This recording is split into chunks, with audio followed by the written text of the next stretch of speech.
Hello everyone, welcome to star education YouTube channel. Star education YouTube ચેનલમાં આપ સૌનું ખૂબ ખૂબ સ્વાગત છે.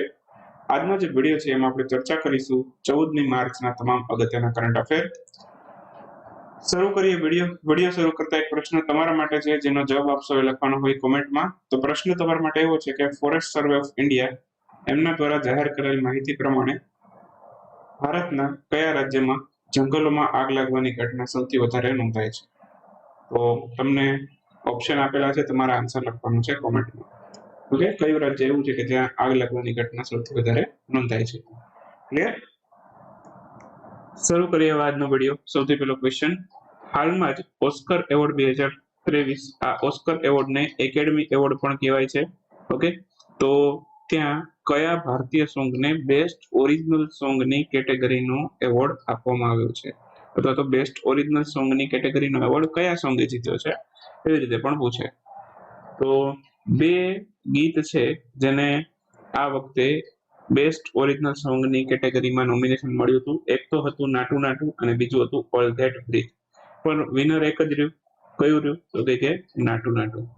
બરાબર, તો ઓપ્શન બી આપણો આન્સર થશે. જેટલા પણ અગત્યના મુદ્દા બને છે, ઓકે, થોડા ઘણા આપણે આજે ડિસ્કસ કરશું, થોડા ઘણા આવતીકાલે ડિસ્કસ કરી લેશું. ઓકે, તો બધું આજને આજ લોડ નહીં લઈએ આપણે. તો એકેડમી એવોર્ડ છે અથવા તો ઓસ્કર એવોર્ડ, એનું 95મું સંસ્કરણ હતું આ વર્ષે. તો 95માં ઓસ્કર એવોર્ડ છે હાલમાં જાહેર છે. એક તો એ યાદ રાખવાનું કેટલામું સંસ્કરણ, તો કે 95. હવે ભારતની કેટલી કૃતિઓ છે કે જેને આ 95માં ઓસ્કર એવોર્ડની અંદર છે નામાંકન મળ્યું? તો ભારતની કુલ 3 કૃતિઓ છે કે જેને આની અંદર નોમિનેશન મળ્યું. બે તો હમણાં જ આપણે વાત કરી ગયા કે ઓલ ધેટ બ્રીથ અને નાટુ નાટુ, આ બંનેને બેસ્ટ ઓરિજિનલ સોંગની અંદર નોમિનેશન મળ્યું હતું. અને એક હતું એલિફન્ટ વિસ્પર્સ. એલિફન્ટ વિસ્પર્સ છે, બરાબર, એને બેસ્ટ ડોક્યુમેન્ટરી શોર્ટ ફિલ્મની અંદર નોમિનેશન મળેલું હતું. તો કુલ આ 3 નોમિનેશન ગયા હતા આપણા તરફથી ઓસ્કરમાં. જીત્યા કેટલા? તો કે 2. ઓકે, એક તો નાટુ નાટુ વાત થઈ ગઈ, બીજું કોણે જીત્યું? તો કે એલિફન્ટ વિસ્પર્સ. ઓકે, નાટુ નાટુ અને એલિફન્ટ વિસ્પર્સ આ બંનેને ઓસ્કર એવોર્ડ મળેલા છે. નાટુ નાટુને બેસ્ટ ઓરિજિનલ સોંગમાં અને એલિફન્ટ વિસ્પર્સને બેસ્ટ ડોક્યુમેન્ટરી શોર્ટ ફિલ્મમાં. તો આ કેટેગરી સાથે બધું તમારે યાદ રાખવાનું છે. તો જેટલું પણ યાદ રાખવાનું છે હું તમને કહેતો જાઉં છું. બીજું શું યાદ રાખવાનું છે? આ નાટુ નાટુ સોંગ છે એના વિશે આપણે થોડું ઘણું યાદ રાખવાનું છે. એક તો કઈ કેટેગરી, એ તો યાદ રહી ગયું, બેસ્ટ ઓરિજિનલ સોંગની કેટેગરી, એ તો હવે યાદ રહી જશે. હવે આમાં અવાજ કોણે આપ્યો? તો આમાં અવાજ કુલ 2 વ્યક્તિ આપ્યો છે, એટલે કે ગીત કોણે ગાયેલું છે? તો રાહુલ સિપલીગંજ અને કાલા ભૈરવ, આ બંને મળીને આ ગીત ગાયેલું છે. રાહુલ સિપલીગંજ અને કાલા ભૈરવ, તો બંને આ ગીતમાં અવાજ આપેલો છે. એટલે ગીતમાં અવાજ કોણે આપેલો છે, તો ગીત કોણે ગાયેલું છે એવું પૂછે તો રાહુલ સિપલીગંજ અને કાલા ભૈરવ. ગીતમાં મ્યુઝિક કોણે આપ્યું, સંગીત કોણે આપ્યું એવું પૂછે તો એમ ખીરવાણીએ આમાં સંગીત આપેલું છે. અને ગીત લખ્યું કોણે? ઓકે, લિરિક્સ એના કોણે લખ્યા? તો એ લખ્યા ચંદ્રબોઝ. બરાબર, જે લિરિક્સ કહે ને એ લખ્યા કોણે? તો કે ચંદ્રબોઝ. બસ આ 4-5 મુદ્દા છે, તમે આ નાટુ નાટુમાંથી યાદ રાખી લેશો ને, અહીંયા તમારો ઓસ્કરમાંથી 1 માર્ક તમારો પાકો થઈ જશે. પ્રશ્ન આવશે એ ઓસ્કરમાંથી એકાદો પ્રશ્ન 100% તમારી પરીક્ષામાં હશે. જીપીએસસી હોય, તલાટી હોય કે જુનિયર ક્લાર્ક હોય. ઓકે, તો એકાદો પ્રશ્ન તમારી પરીક્ષામાં 100%ની ગેરંટી સાથે હશે. એલિફન્ટ વિસ્પર્સ છે એને બેસ્ટ ડોક્યુમેન્ટરી શોર્ટ ફિલ્મની અંદર છે ભારતનો સૌપ્રથમ તો નહીં, આની પહેલા પણ આને એકાદો એવોર્ડ મળી ગયો છે. Best original best documentary short film છે, એમાં આપણને અગાઉ પણ એવોર્ડ મળી ગયા છે. તો સૌથી પહેલો તો નથી. ઓકે, ત્યાં સૌપ્રથમ છે, આપણે ઇરેઝ કરી નાખીએ તો ઓસ્કર એવોર્ડ મળેલો. ઓકે, તો એલિફન્ટ વિસ્પર છે એને બેસ્ટ ડોક્યુમેન્ટરી શોર્ટ ફિલ્મનો એવોર્ડ મળ્યો છે. હવે આમાંથી શું યાદ રાખશું? આમાંથી એની રચના કોણે કરી? મીન્સ કે આ જે ડોક્યુમેન્ટરી શોર્ટ ફિલ્મ છે એલિફન્ટ વિસ્પર્સ, એની રચના કોણે કરી? તો એની રચના કરી 2 વ્યક્તિઓ મળીને. એક તો ગુનિત મોંગા છે અને બીજું છે કાર્તિકી ગોન્સાલ્વિસ. ઓકે, તો બંને મળીને એની રચના કરી છે. તો બસ આમાંથી એટલું યાદ રાખવાનું છે. બસ, તો આમાંથી તમારા ઓસ્કરના ક્વેશ્ચન નીકળી જશે. International day of action for river આની ઉજવણી ક્યારે કરવામાં આવી? International day of action for river આ 14મી માર્ચે ઉજવાય છે. તો ઓપ્શન બી આપણો આન્સર થશે. દર વર્ષે international day of action for river 14મી માર્ચે ઉજવાય છે. 25મું સંસ્કરણ છે 2023ના રોજ, અને સૌથી પહેલી વખત આ 1997માં આની ઉજવણી થઈ હતી. અને બાકી વર્લ્ડ રિવર ડે પૂછે તો એ સપ્ટેમ્બર મહિનાનો ચોથો રવિવાર હોય એને આપણે વર્લ્ડ રિવર ડે તરીકે ઉજવીએ છીએ. વિશ્વમાં સૌથી વધુ નદી કયા દેશમાં આવેલી ચિકનની દ્રષ્ટિએ પૂછે તો એ ચીનમાં આવેલી. બસ એટલું યાદ રાખી લેશું, ચાલશે. આંતરરાષ્ટ્રીય ગણિત દિવસ એ ક્યારે ઉજવીએ છીએ? આંતરરાષ્ટ્રીય ગણિત દિવસ એને આપણે ઉજવીએ છીએ 14મી માર્ચે. આંતરરાષ્ટ્રીય પાઈ દિવસ પૂછે તો આંતરરાષ્ટ્રીય પાઈ દિવસ છે એને પણ આપણે 14મી માર્ચે ઉજવીએ છીએ. તો 14મી માર્ચ આ 3 દિવસો અગત્યના છે તમારા માટે. ઓકે, અને આંતરરાષ્ટ્રીય ગણિત દિવસ 14 માર્ચે ઉજવીએ છીએ. એની 2023 માટેની થીમ યાદ રાખી લઈએ, મેથેમેટિક્સ ફોર એવરીવન આની થીમ છે. સૌપ્રથમ વખત 2007માં આંતરરાષ્ટ્રીય ગણિત દિવસ ઉજવાયેલો.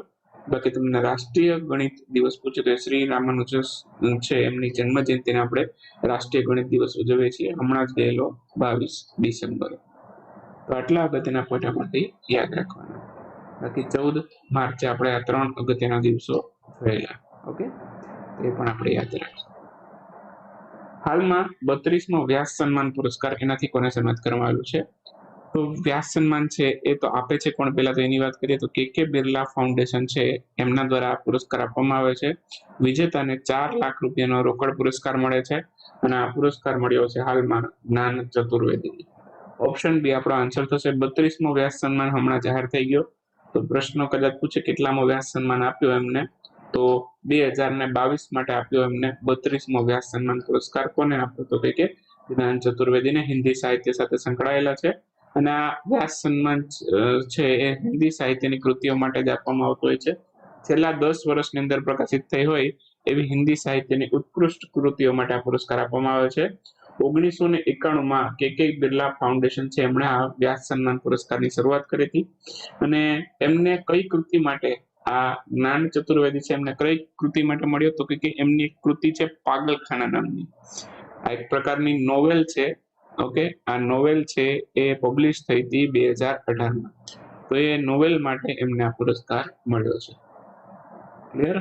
બાકી 4 લાખ રૂપિયાનો રોકડ પુરસ્કાર પણ મળે છે.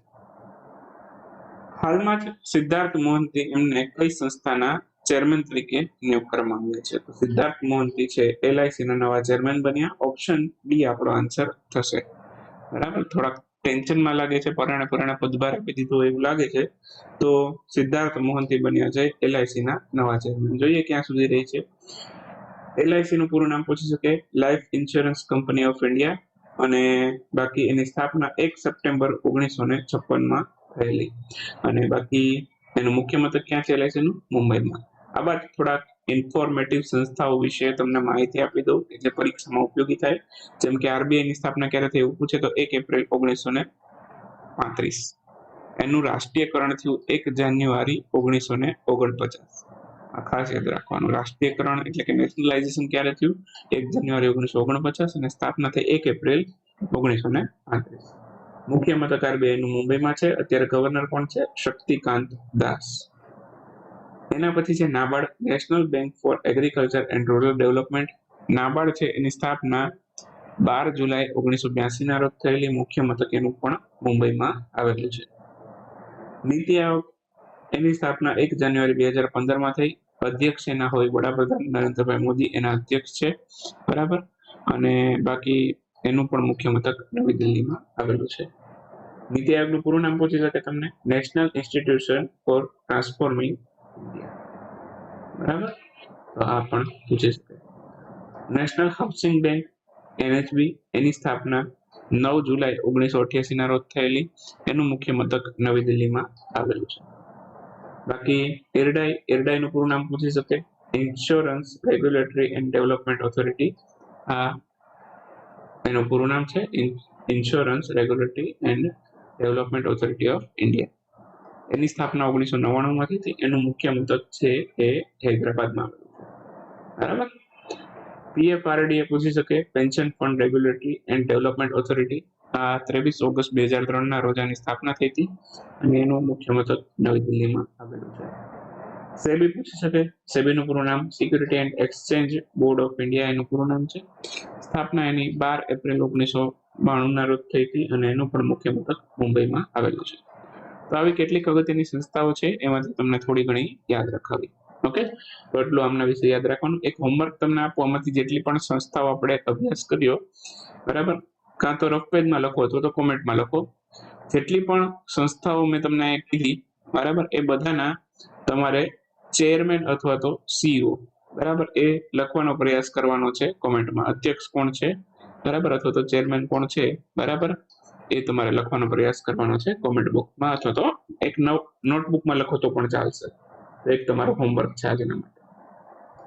હાલમાં જ કયા વર્ષે ભારતે શ્રેષ્ઠ કોસ્ટ્યુમ ડિઝાઇનની કેટેગરીમાં સૌપ્રથમ ઓસ્કર એવોર્ડ મેળવેલો છે?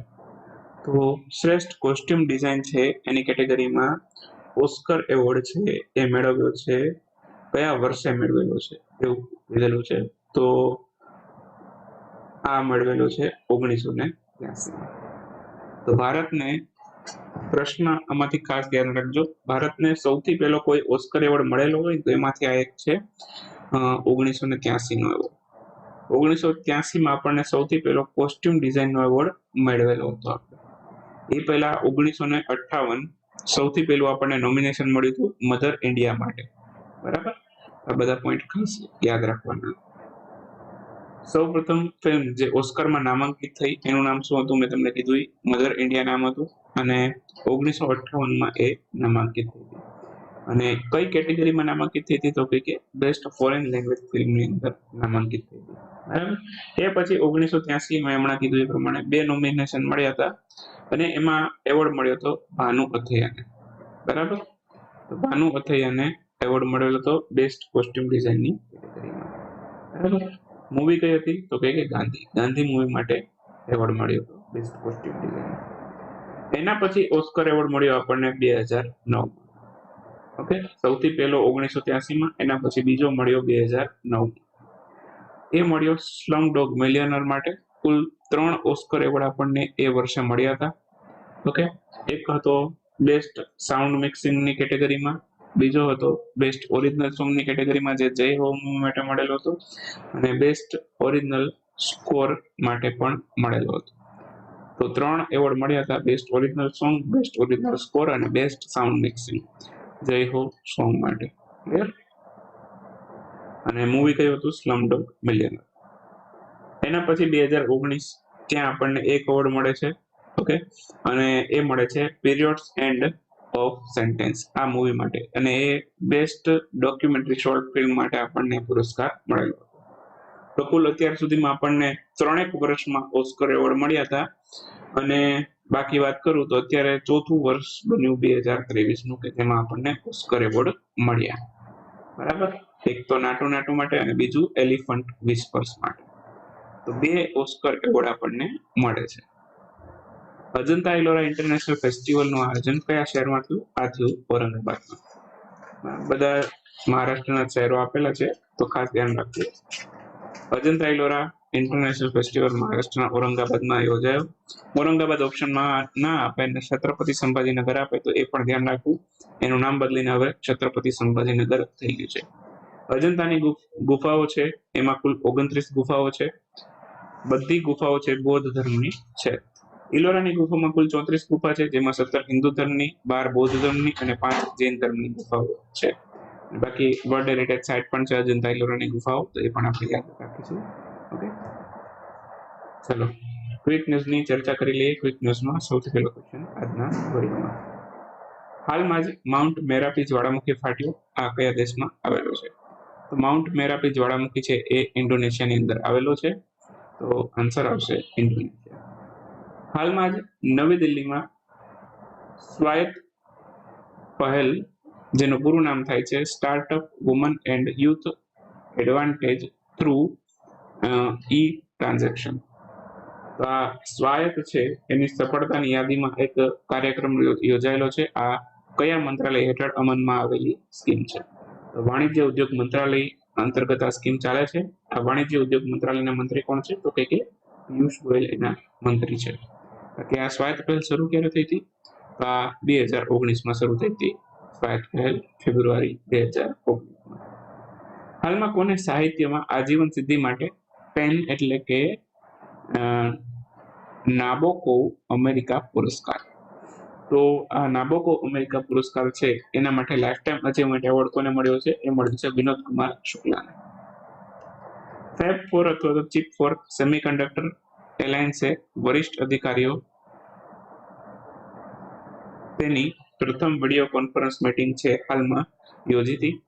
આ ચિપ 4 અથવા તો ફેબ 4 એમાં યુએસએ, તાઇવાન, જાપાન અને અન્ય કયા દેશનું એક જોડાણ છે? તો કુલ 4 દેશોએ મળી ચિપ 4 ની રચના કરી, જેમાં અમેરિકા, તાઇવાન, જાપાન અને સાઉથ કોરિયા, આ 4 દેશો મળેલા છે. બરાબર, તો આન્સર આવશે સાઉથ કોરિયા. પ્રશ્ન પરીક્ષામાં આવે ચિપ 4 અથવા તો ફેબ 4 માં કયા દેશનો સમાવેશ થાય છે? આવી રીતે પ્રશ્ન આવી શકે.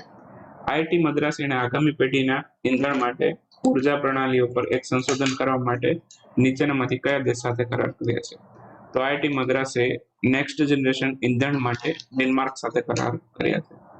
જીઓલોજીકલ સર્વે ઓફ ઇન્ડિયાએ દેવગઢ, કેઓન્ઝર અને મયુરભંજ આ 3 જિલ્લામાંથી છે સોનાના ભંડાર મળી આવ્યા છે. કોને મળ્યા છે? તો કે જીઓલોજીકલ સર્વે ઓફ ઇન્ડિયા. તો આ કયા રાજ્યની અંદર આવેલા છે? આ ઓડિશામાં આવેલા છે. ઓડિશામાં હમણાં બૌદ્ધ ધર્મનો 1300 વર્ષ જૂનો સ્તૂપ પણ મળી આવેલો હતો, એ પણ આપણે યાદ રાખવાનું છે. બરાબર. બાકી નેક્સ્ટ ક્વેશ્ચન, શ્રીમતી દ્રૌપદી મુર્મુ એમણે કયા શહેરમાં 7મી આંતરરાષ્ટ્રીય ધર્મધમ સંમેલન એનું ઉદ્ઘાટન કર્યું? 7મું આંતરરાષ્ટ્રીય ધર્મધમ સંમેલન છે મધ્યપ્રદેશમાં ભોપાલ ખાતે યોજાયું હતું. 8મી deterrence strategy committee table top exercise આ અમેરિકા અને કયા દેશ વચ્ચે યોજાઈ હતી? આ અમેરિકા અને સાઉથ કોરિયાએ કરી હતી. DSC TTX. ઓકે. બાકી એન્ડ્રોઇડ એપ્લિકેશન છે એ ડાઉનલોડ કરી શકો છો. એન્ડ્રોઇડ એપ્લિકેશનમાં આપણું પેઇડ કન્ટેન્ટ એક્સેસ કરી શકાય છે. 999 રૂપિયામાં તમને 1 વર્ષની વેલિડિટી મળશે કરંટ અફેરની. મેગેઝિન મળશે, વિડીયો, ટેસ્ટ, PDF આ બધું તમે એમાં એક્સેસ કરી શકશો. અને બાકી 3 મહિનાની વેલિડિટી માટે તમારે કોર્સ જોતો હોય તો 299 રૂપિયા પ્રાઇસ છે. 3 મહિનાની વેલિડિટી માટે તમે કોર્સ એક્ટિવ કરાવી શકો છો ટૂંકા સમયગાળા માટે. ક્લિયર? તો બધું તમે એક્સેસ કરી શકશો. મહિનાની અંદર કુલ 4 યુનિટ ટેસ્ટ આવશે. બરાબર, અને મહિનાની અંદર કુલ 4 મેગેઝિન આવશે વીકલી. ઓકે, તો આ ખાસ યાદ રાખો. બરાબર, એટલું પેઇડ કન્ટેન્ટ છે તમને મળશે. અને બાકી આવનારા દિવસોની અંદર થોડા ઘણા આપણે ચેન્જીસ કરવા જઈ રહ્યા છીએ.